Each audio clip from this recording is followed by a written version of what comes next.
why don't we go ahead and start letting people in?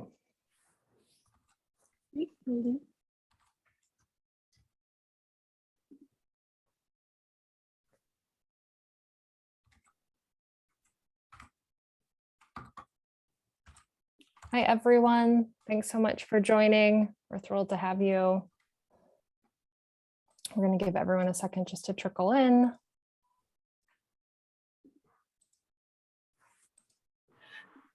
Great. We're just waiting for a couple more people. Thank you so much for joining today. I know it's a busy Monday. Hard to believe we're already at the end of March and this week is already April. We are thrilled to have this whole team on our monthly Learning Engineering AMA that we invite individuals and teams who are leaders in the field advancing learning engineering and kind of working on improving the science of learning and collecting data to really help the field. So today we are thrilled to have 3 leaders in this space who are heads of the Research Partnerships for Professional Learning, or RIPPLE. I'm going to hand it over to them in a second, but we have Sarah Johnson from Teaching Lab. We have Nate Schwartz from the Annenberg Institute at Brown University, and Emily Freitag, I hope I said that correctly, from Instruction Partners. And so we're thrilled to have them all. And with that, I'll hand it over to them to introduce themselves and share their presentation. And then throughout the presentation, please go ahead and add your questions in the chat, even if you submitted them in the registration form, and we'll be combining those and starting a moderated Q&A after the presentation. So with that, I'll hand it over to you. Thank you guys so much. Thank you. Hi, I will kick us off. I am Emily Freitag, and I hail to you from Nashville, Tennessee this morning. I am the co-founder and CEO of an organization called Instruction Partners, and I'm honored to be one of the co-founders and the chair of RIPPLE. I'm going to frame up a little bit about what RIPPLE is, and then my colleagues, Sarah and Nate, are going to take the bulk of this presentation, and we're all really excited to be with you.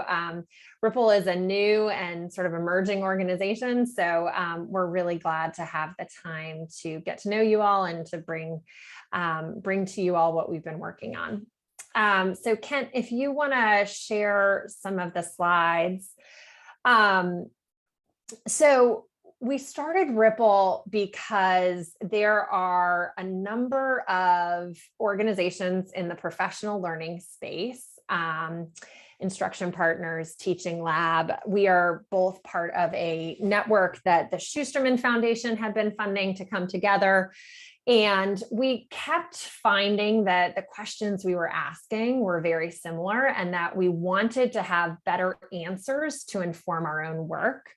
And felt like the research base was directionally helpful, but not precise enough to answer a lot of the questions that we were grappling with.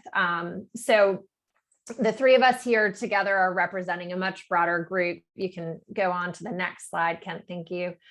But our fundamental mission at RIPPLE is to serve as a collaborative of professional learning organizations, researchers, school systems, and funders. And on to the next, our focus is to advance educational equity and student achievement by studying and sharing the specific features that make PL programs more effective than others, so that that can inform and guide all of our work. On to the next. So in this current chapter, we are seeking to lift up what we do know works on the current evidence base, using the laboratories of our own work with schools and with partners in thoughtful co-design with our school system partners, really design studies that generate faster and better research on professional learning. and then create the research and collaborative infrastructure so that we can then put that into practice, both within our own orgs and across a number of other orgs. And part of what we're trying to do is also really drive a research agenda based on the questions that confound us. So the orgs that make up the founding group of Ripple, which you can go to the next slide and see here in a second. You can skip over this. We'll just go on to the next. So there are 6 orgs that have really been working together to construct this learning agenda. And we collectively work with about 1,000 school systems. So there is a significant sense of reach, and that reach also has allowed us to pattern some of what we see across our work.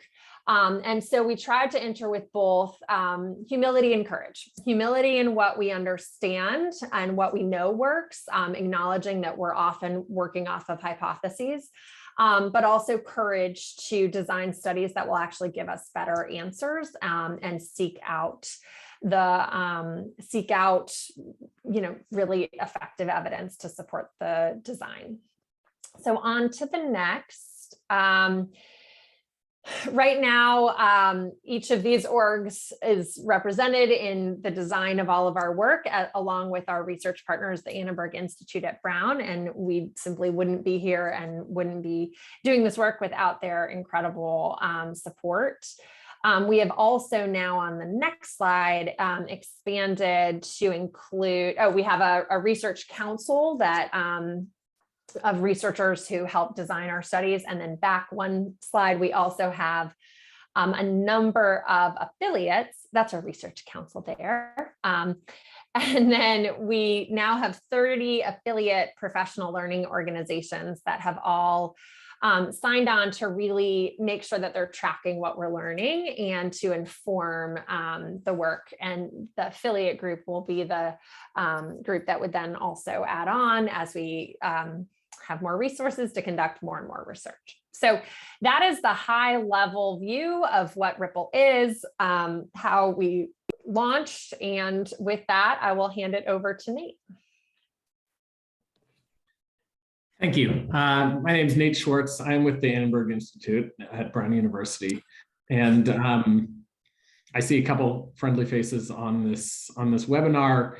I spent a long time before this in the Tennessee Department of Education and have sort of gone in and out of the academic world of research.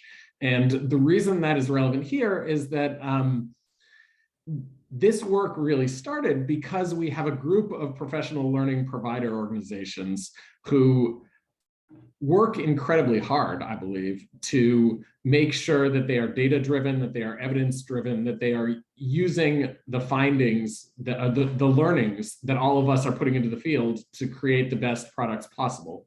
And at the same time, all of them started to meet with each other and then came to us at Annenberg saying, this isn't working for us. We are trying to learn from research on professional learning, and the academic research that's out there on professional learning isn't providing the answers we need.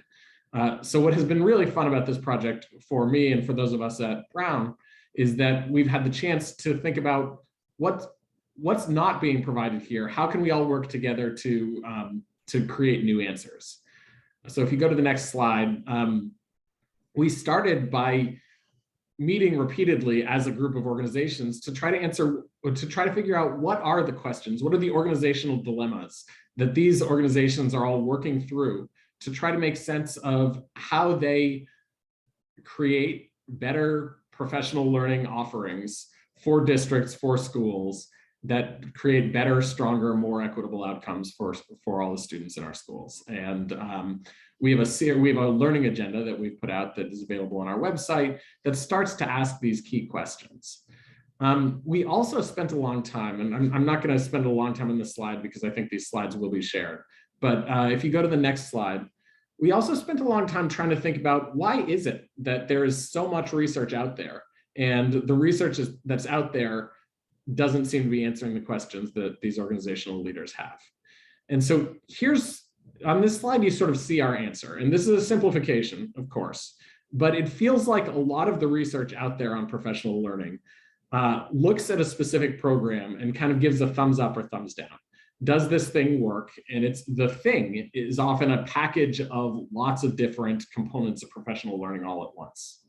So what we're trying to build as an organization is the ability to do really quick turnaround and large scale studies of design features of professional learning. So the different structural features, the different functional features that actually build toward a series of learning opportunities. And we're trying to test these in randomized trials, in A/B tests. We're trying to think about doing the qualitative work alongside to understand what is changing, why are things changing in the classroom, which students, and what mechanisms are we seeing for meeting different students, and how all these things interact. If you go over to the next slide. The other sort of, for us, really cool part of Ripple is that this isn't being done as just a couple academic studies. We are trying to create an ecosystem, and we're purposefully trying to build up a set of members that include our core organizations, but also include districts and states, that also include funders who have this national picture of what's being asked across the country, that also include this affiliate list that Emily put up earlier, that include a series of research advisory council members who all have different takes on what the field needs to learn about professional learning. And we're putting them all in the same room, we're putting them all in the same conversation, and trying to build, I think, as Emily said earlier, a new kind of research agenda that speaks directly to the needs of all of these members. And so with that, I will pass to Sarah. Hi, everyone. I'm Sarah Johnson. I'm the CEO of Teaching Lab and the Vice Chair of Ripple. And I'm so thrilled to be here because this is actually, I think, one of the most exciting initiatives of my professional career. So why research infrastructure? Let's go to the next slide. So when I was a teacher over 10 years ago, it was really common to say that teachers couldn't learn or develop after their first few years of teaching. This is 100% wrong and is a myth. But the current way that we do research and education actually leads to us perpetuating these myths, because as Nate was saying before, it contributes to this sort of like either or thinking. You do an RCT, you figure out if something works or not, but you don't really investigate how or why. And then really, sort of devastatingly, a lot of times this research just stays on the shelf and it doesn't get used by professional learning organizations. And so a couple of years ago, when we all met to talk about whether or not we wanted to launch something like Ripple, it became obvious that even in professional learning organizations that exist, or even in the states and districts that we serve, some of those myths were being perpetuated. So what we're trying to do through Ripple is build this incredibly strong network and relationship infrastructure and also technical infrastructure to do better, faster research, and also create the conditions to uptake that research very quickly into the organizations that are working with over 1,000 school systems across the nation. You can go to the next one. So you can read all about dispelling the myths in professional learning in this new report. You can see the link here and see it on our website. The next one.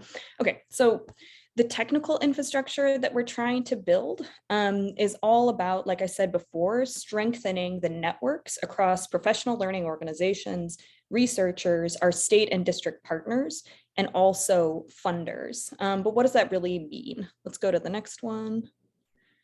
Okay, keep going. Okay, so what we're trying to do is we're going to collect a lot of data across school systems, and we want to create a new and innovative way of collecting that data, cleaning that data, and storing that data. And like I said a second ago, we serve over 1,000 school systems together. And so through this like more standardized way of collecting and analyzing data, we can produce a very large data set. And on that data set, we can do things like innovate new predictive analytics, create new technical tools, create better templates and systems for fast A/B testing across organizations. And this is a huge opportunity to, again, do more, faster, and more relevant research. Additionally, we want to create new tools using innovative technology like algorithms and AI and machine learning. And then through that like affiliate structure that Emily was talking about, we have a really natural way to get other organizations to adopt and use those tools. And I'll pass it back to Nate to talk about the research we're going to conduct. Sure. If you go to the next slide. So we have put together a really complicated framework for describing our work, and I won't go into all of it now, but it's been interesting. So we are thinking, if you look on the left side of this picture, you can see a description of the kinds of studies, the kinds of research that we will do. And so these include anchor studies, which we think of as the big foundational questions that take a long time to answer, but are going to be the things that everyone in the field will be looking at for the next several years, talking about and thinking about.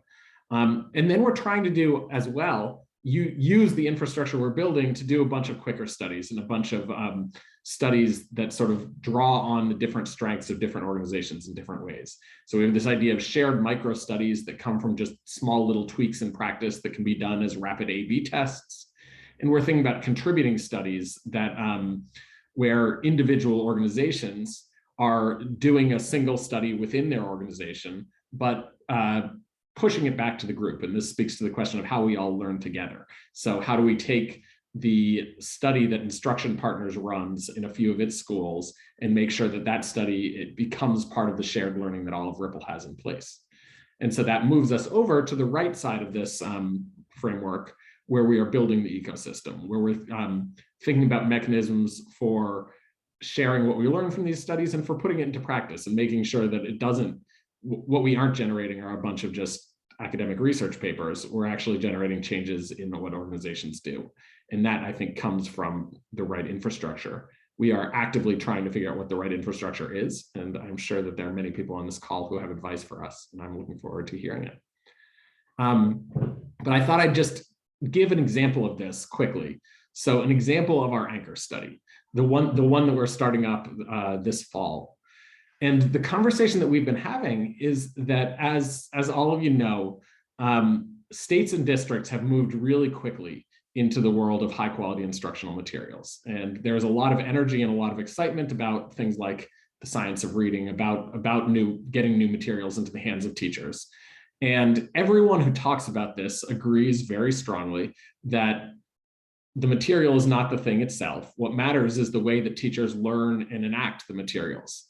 And so there's a lot of time getting spent on this, right? Either in district PLC sessions, in various sort of day-long or week-long or month-long professional learnings, and then in the more ongoing trainings that people do, either with facilitators in the room or sort of as an internal grade level team.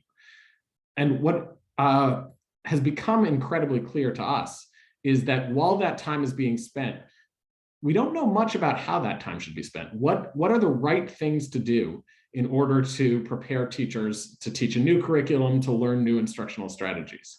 And I think different places, different geographies, different organizations are making different bets. So some people think this is all about sort of moving agency into grade level teams and making sure that teacher leaders are leading this work. Some people think that the issue is not just the new materials and learning the instructional strategies and the new materials, but actually shifting mindsets among teachers and creating a strong belief that students are able to do the kind of work that some of these new curricula require that feels very different than the kind of work that was done previously in classrooms. And again, these are basically bets right now. A lot of time, a lot of money, a lot of energy is being spent on these bets.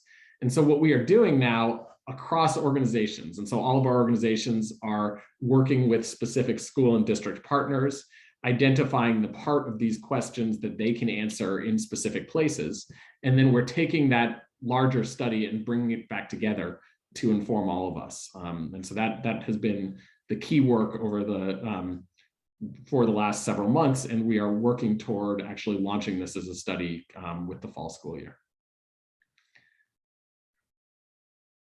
The other piece of this, again, is thinking about where can individual organizations contribute? And I won't spend a long time on this, but Instruction Partners has a bunch of questions about the internalization process, the way that teachers sort of learn a unit or learn a single lesson, and how those things can be done most effectively. Teaching Lab is asking interesting questions about mathematical language routines, especially for English learners. And each of those studies are ones that we will work on as a Ripple team. And again, then we will use to inform the broader ecosystem that we're building of affiliates. I think I'm going to skip this one because I think we're spending a long time on studies, and I will pass this over to Emily. I think to Sarah. Yeah. We can go to the next slide.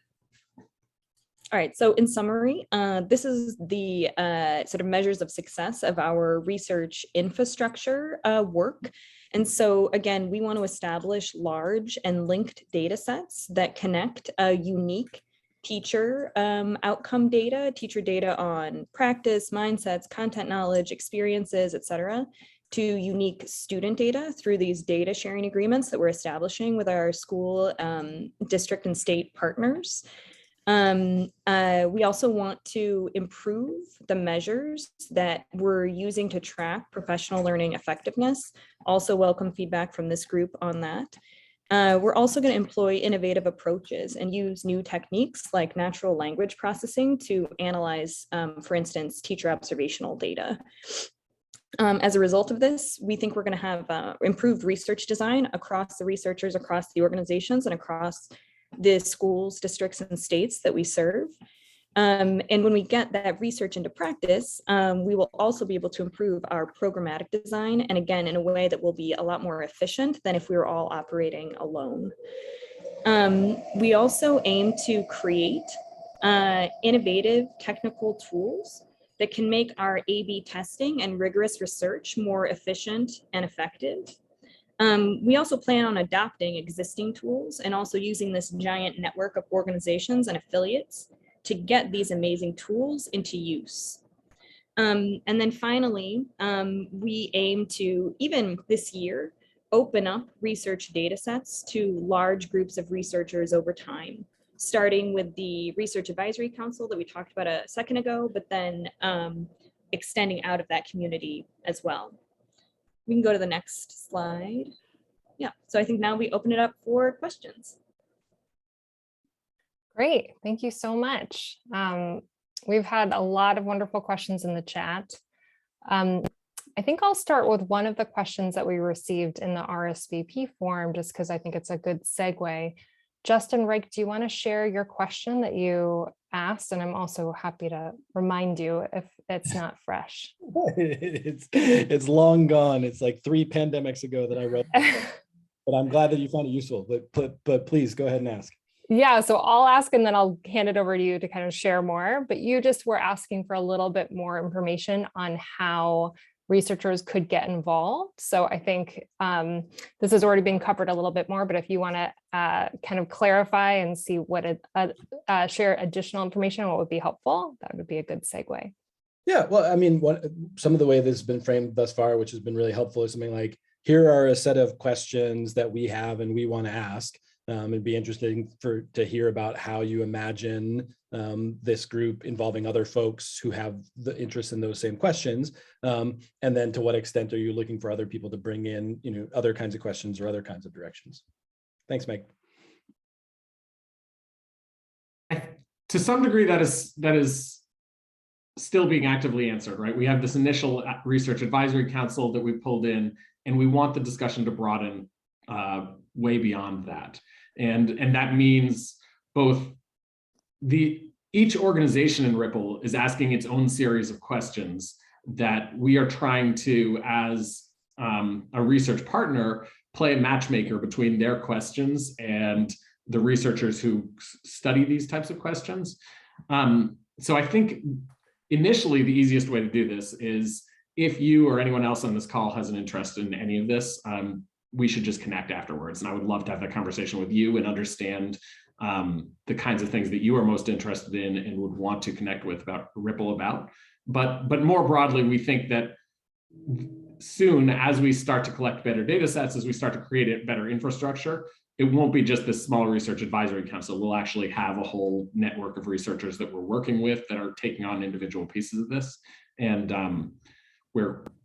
we could probably use your advice on how to go from the small group that we have now to a broader group while still keeping people deeply involved. I will share, our contact information gets shared right after this, but I will make sure that anyone who needs that has my contact information. Great, thanks so much. Rena, can I hand it over to you to share your question?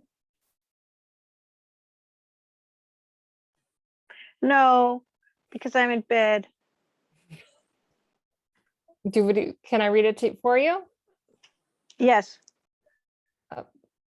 This disappeared. Yes. Great. You had asked, what do you suggest to get high quality research on professional learning off the shelves and into the hands of the people that need it the most? Yeah, I can offer a little bit of a thought here and then welcome additions from Sarah and Nate. So, I think there are just so many people that do need to know what the research offers. And I think we are, ourselves trying to make sure that the PL orgs, those orgs that are contracted with schools and states and districts, have a mechanism for making sure that we understand it and that we can continue to advance our own collective understanding and share what we're learning.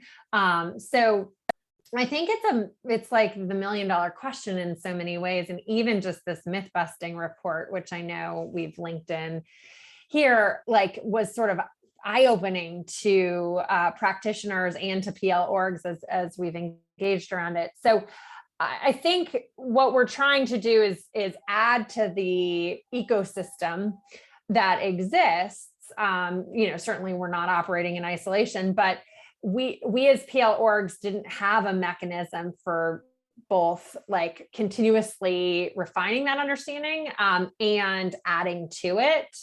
And I think, districts, particularly in this COVID context, are juggling a million priorities. And I think, we've never met a district partner or a state partner that isn't also actually very interested in these questions, but it is not on the top of their priority list, particularly in a context like the current one. So entering through some of the PL orgs has proved to be a useful way of thinking about how to organize it. And just lifting up, for example, like the micro studies that Nate referenced, if we can slightly vary the way we deliver our own programs, for example, randomize that half of the participants will get a follow-up email and half of them won't, and then kind of check back in on the impact that had.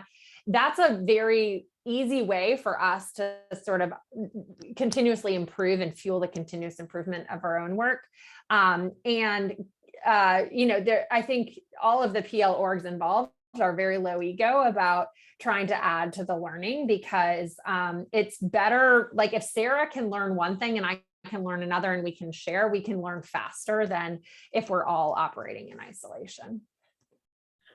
I will also just very quickly add that I think that it's also about the goal of Ripple, right? Often the goal of research is to sort of create the iteration around more research. And that to some degree is true, but our primary goal is that the organizations that are part of Ripple and the affiliates that are part of Ripple do things differently as a result of our research. And if that is the premise that you're starting from, I do think it leaves you in a different place, both in terms of the way you create studies, but also the process, right? Doing the study is about half the work, and then half the work after that is actually figuring out, so what does this mean for all these organizations? Great, thank you so much. I'm going to hand it over to Jason. Jason, do you want to share your question?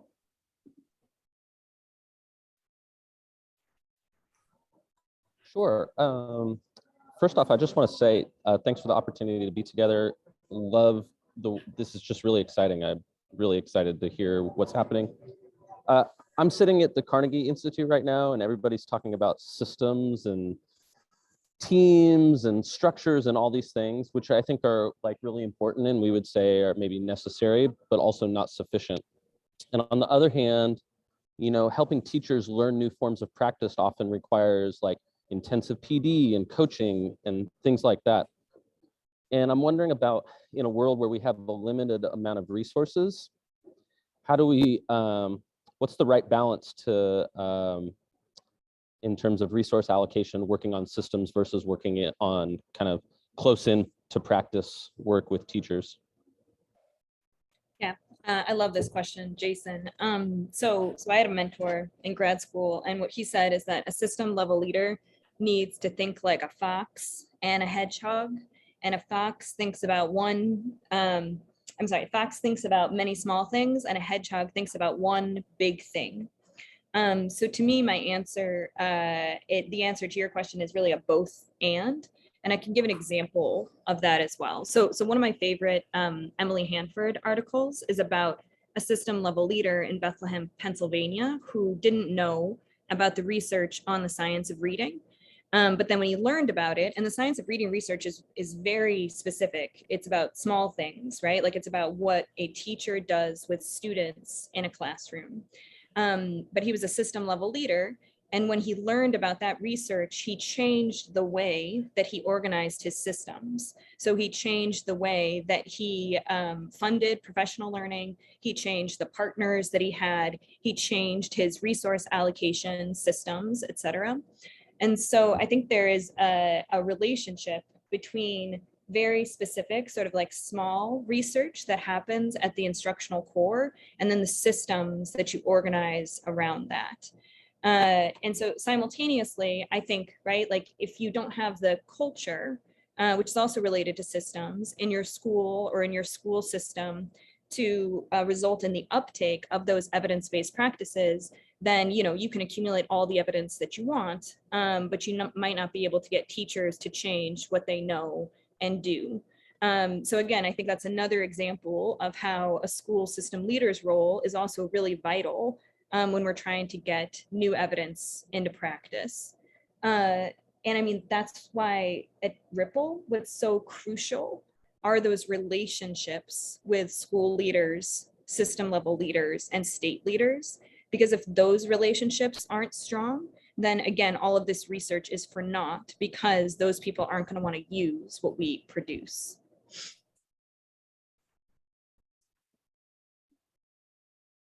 Great.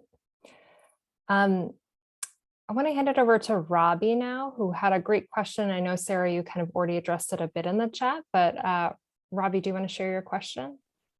Sure. And thank you all for your time, and Sarah for your response in the chat. My question is mainly concerned with, I think every school or district, when considering professional development, is very much in the unique circumstances of their district. But then also we can try to balance learning from things like big data sets to try to create good practices for them. So I just struggle with kind of the tension that's always there between personalized approaches versus kind of standardized approaches that allow you in a research space to equate data from one school to another. Just curious how you're all navigating that. Yeah, I mean, I think, you know, every PL org in Ripple so far has this tension front and center in how they're operating as well. And nothing works that doesn't work in the context of a school. So, you know, at Instruction Partners, for example, we do cycles of observation, planning, and then capacity building. And that observation and the contextual planning allows us to then really make sure that we're oriented to the given context. The kinds of questions that we've lifted in our research agenda, though, are the kinds of questions that we do see many school systems all grappling with. And I think we can safely say from like the patterns of, you know, the hundreds of districts we're working with, the thousands across, that these are patterns that are confounding the field. So for example, I know Nate lifted this one, but like, we are seeing that there are a huge number of critical instructional decisions that teachers have to make at the unit level. And we think we're seeing a pattern that school systems that organize more time and energy for teachers to do that PL at the start of a unit are able to then support some of those critical judgments in a different way than schools that are only doing it sort of week to week. So it's almost like an economics question, right? Like, is time better spent?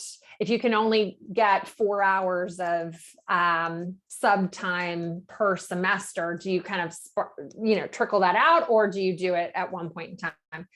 It's those kinds of questions that our partners are asking us. And we're like, we think this, but there's not as much of a strong ability to say, actually, we've really tested this, and taking this approach is, at least in this context, is going to lead to a stronger change in teacher practice.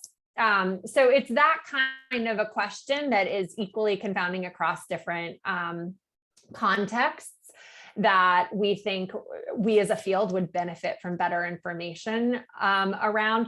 I don't think that's ever going to do the job of then contextualizing the solution to a given district. And that will always be work that we'll have to do, but it'll give us a better way to answer the questions.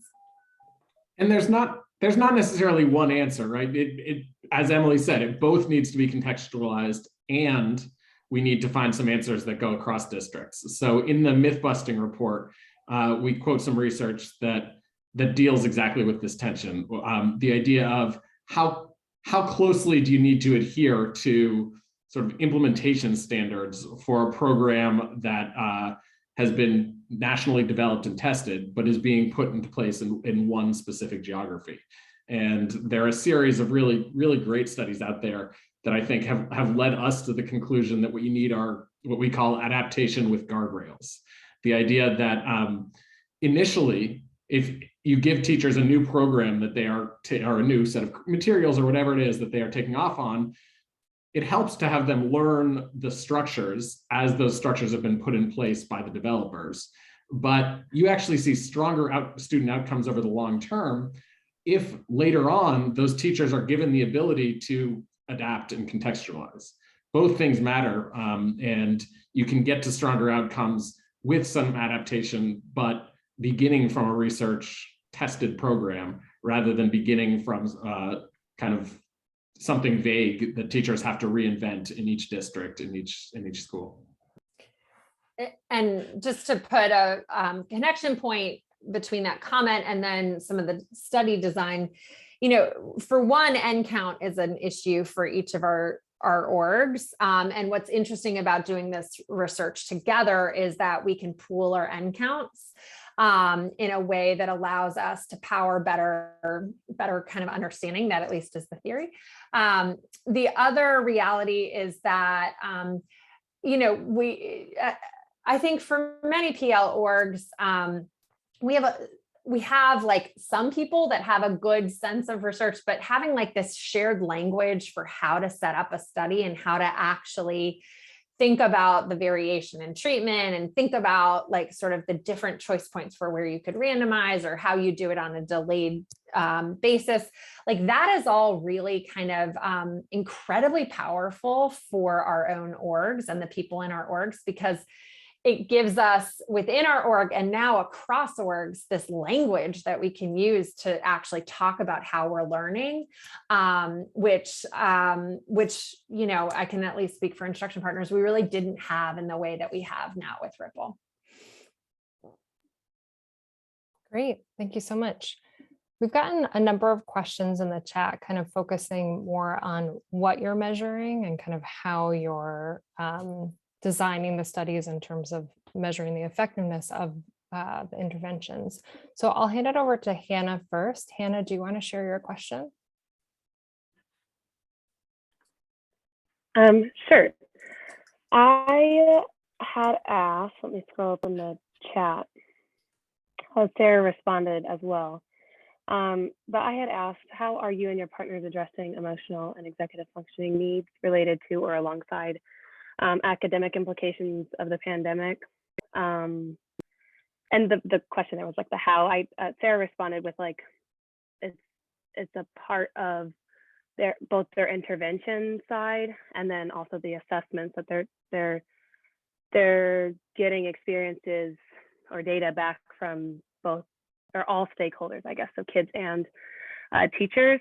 And I guess to me, my question was more so like, what does that look like? Or could you tell me more about like the how is that being incorporated into like content or curriculum development from each of your respective organizations? Yeah, I can say a couple things. So Nate talked about the mindset study that we're doing, and I think this is very much connected to social and emotional learning. So there's a lot of research that shows that the expectations that teachers have about what their students are able to do actually translates into shifts in teacher practice and student learning. So we're actually working with Hunter Gelbach, and Jason Akanafua on creating a sort of what we call a mindset intervention, and they are both SEL experts. And so we're creating an intervention for teachers that we hope shifts their mindset so that they actually provide better learning experiences that are more holistic for students. So that's like one example that's very live, like we're designing that study right now. And then again, like what's so important about this network, what's so important about this network is that we need to listen to teachers, school leaders, system level leaders about what's most interesting for them. And so I think as we recover slowly from this pandemic, I think what you're bringing up is going to come up more and more and will be integrated into our learning agenda and research. I also think that one of the things that, as we all know, school systems are grappling with, but also all the organizations in Ripple are grappling with, are what are the student outcomes we care about most? So there was a question that passed in the chat about when we're measuring student learning, do we mean standardized tests or not? And the answer is sometimes we mean standardized tests, and we sure hope we can mean a lot more than standardized tests too. And a lot of that depends on this infrastructure work that we put in place. What are we actually measuring in the classroom? How are we measuring it? Are we getting to, there are a bunch of these organizations that work directly to try to make classrooms more welcoming places for students, and especially for Black and Brown students. And what's that going to take, and how do we measure if that is happening? Has been a real topic of discussion that obviously we don't have answers for yet, but I think we are trying to get better at measuring the things that matter most in the classroom, and we hope that Ripple becomes a vehicle to do that. Great. Jennifer and Rachel, does that answer your question, or do you have a follow-up based on those responses? I have a bit of a follow-up. So I get pretty nervous about connecting student outcomes to professional development. It's a lot of steps away, as we know. And, not moving into that space where we were a couple of years ago of looking at, teacher achievement in terms of, or, teacher merit pay in terms of student achievement and things like that. And there's so much noise in data when you go from the PD all the way down to the student level. And, how do you, I realize this is a very big question, but sort of how are you accounting for that? How are you talking to organizations about being circumspect about making those connections and not saying, well, your student outcomes don't look good, this PD may have not been successful, because that's not always true. So I'm curious about any words of wisdom in terms of that, and not trying to make some broad generalizations about connecting those pieces that may be far away, and that there's a lot of other variables in play as well. It's a really good question, and it's interesting. Both the researchers and the organizations might all give you different answers from Ripple. We're still making sure that we're fully aligned on this. I think I would say a couple of things. I would say, you're right, there are lots of steps to get through, and we are trying to measure many of those steps too. So we are trying to directly measure what choices teachers make in the classroom, why they're making those choices, but also how this unfolds in terms of instructional practice and in terms of what students are experiencing, whether or not we see shifts in student outcomes. I also think, and this is where you're going to hear my point of view, and not everyone might agree with me, but I also think that we spent too long in many professional development professional learning studies not measuring student outcomes. And I think the student outcomes enormously matter, and we need to measure them. And the way we're thinking about that and getting toward causality is that's where this idea of really rigorous research actually feels enormously important to Ripple. So we're trying to do things like randomized studies, like strong quasi-experimental studies. And the reason that, and there's a constant tension because we're trying to do this and yet it's really hard to do. And as Emily said, we never have enough schools and so all of that is difficult. And at the same time, we think it's crucial because we think without experiments where we can actually causally tie student outcomes to design features of professional learning, we're going to miss the boat and say things that we can't actually support, right? We'll call out correlations between what programs that tend to do this in professional learning tend to see these outcomes. And the whole myth-busting report is concerned with the fact that there have been lots of comments like that actually don't seem to hold up under further research. And I'll add one little thing, which is I used to work on evaluation systems, and I think there's a huge difference between linking teacher data to student data for evaluation and linking teacher and student data for research and learning across organizations and systems. And I think that's really, really crucial, right? And part of the reason why I work at Teaching Lab is because we care about using data to support teacher learning and not to engage in this like big A accountability that can actually, undermine teacher self-efficacy, et cetera. But I mean, part of this is also about professionalizing teaching, and we want to create a teacher workforce that actually also really cares about whether or not the developmental investments we're making are going to help them improve what they do and help them better serve their students. And I think that framing for educators is also really important because there's no teacher that's waking up in the morning who's like not trying to do a good job, So how can we help them do the best job they possibly can? Thank you. Great, thanks so much. Elise, I'm going to hand it over to you for your question. Oh, maybe less relevant now. Hi, everyone, and thank you for this. I'm just curious at an empirical level, maybe it's early and so maybe it's a gut check. I'm curious about design features that you're surfacing and testing and finding powerful and how they do or don't relate to the targets of the professional learning. Because you could imagine an argument that there are certain design features that if the target of professional learning is curriculum adoption and fidelity of enactment, that's maybe a different set of design features than if the target is professional leadership within the district or something like that.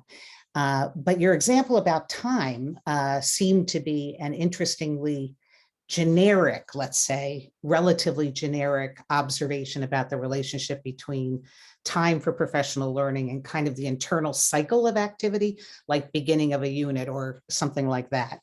And I'm just wondering whether you're seeing any relationships, like how generic are findings or targeted to different approaches to teaching that might be of issue. And that might also relate to who's in the network, what's being tested, how closely aligned are the activities of the network members in terms of their expectations for teacher learning, or is there a great diversity within network members? That might have been an extremely complex question, so I should stop there. It's a great question. Mainly, Elise, it's good to see you, and I agree entirely. So I'm not sure I have an answer yet. We're trying to think about this question of what do we test, and are we collecting the right outcomes and measurements to actually make sure that we have the chance to see the things changing that we're actually targeting with the intervention designs that we're putting in place. And I don't know whether we're going to get that right yet. And it's hard because if you don't get that right, you run a whole experiment and you end up finding no effect, but it's because you weren't actually quite measuring the right stuff. And I see this same chat is going on in the chat right now. So all I'll say beyond that is that this is an area that we think is hard to get right. And again, if any of you want to follow up and talk more about this specific problem with us, it's one that we're grappling with right now and would love your advice on. I would just add that to some extent, I think, creating a shared language is something I've referenced as powerful in and of itself. And almost like I lift up like shared language as a part of the infrastructure that we're trying to create here. And I think what we are trying to do is constrain the kinds through the group that we started with and through study design, constrain the kinds of target outcomes that we're studying to target outcomes that like multiple groups are all working towards, so that we can understand the design features within that. So at first, for example, we were looking just at like 3rd through 8th grade mathematics. We've widened that aperture a bit, given that there's a number of studies, but I think that we are trying to locate within those kind of shared aims, the questions that we're really studying. We've even talked about like in a given unit, like not even at the level of a year, but just at the level of like the fractions unit in 4th grade, like what are different variations that we could look at that would allow us to better then measure using that unit assessment at the end of the unit, so trying to really get very close to what it is that we're trying to study. You're right. Now, this question, I will just, sorry, Emily, you're making me think of other things, but this question of grain size and how we make sure that we're doing a set of studies that together all come together and inform our work versus a whole bunch of sort of pins that go in different places in the professional learning spectrum that you can't synthesize into something bigger, feels like a real issue for us. And it felt helpful to start by articulating kind of a learning agenda at the beginning of this. But our learning agenda, if you look at it, it's still very, very broad. And we're trying to get more narrow. We're actively trying to figure it out. Wonderful. Well, this hour has gone by very quickly. I think I apologize if we did not get to your question, but before we close out, I want to give Sarah, Emily, and Nate just a minute for any kind of closing reflections or final thoughts before we officially close out. So who would like to start?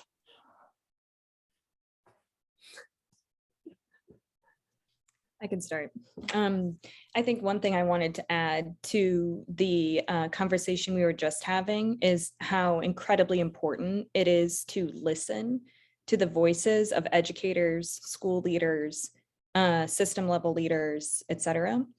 I just by way of an anecdote, I created this like amazing year-long curriculum-based professional learning plan, and I was really excited about it, and I was going to sort of pressure test it with a principal that I know.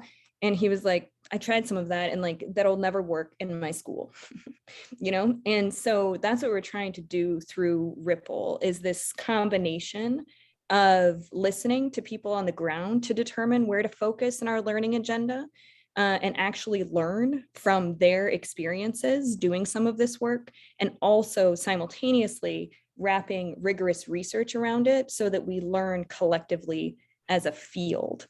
And so that is the power of this network, and where we're trying to take this initiative. And it would be really wonderful for all the people that are on this call, if you're interested in joining us or giving us feedback in any kind of way, we would love to get your voices into the mix as well.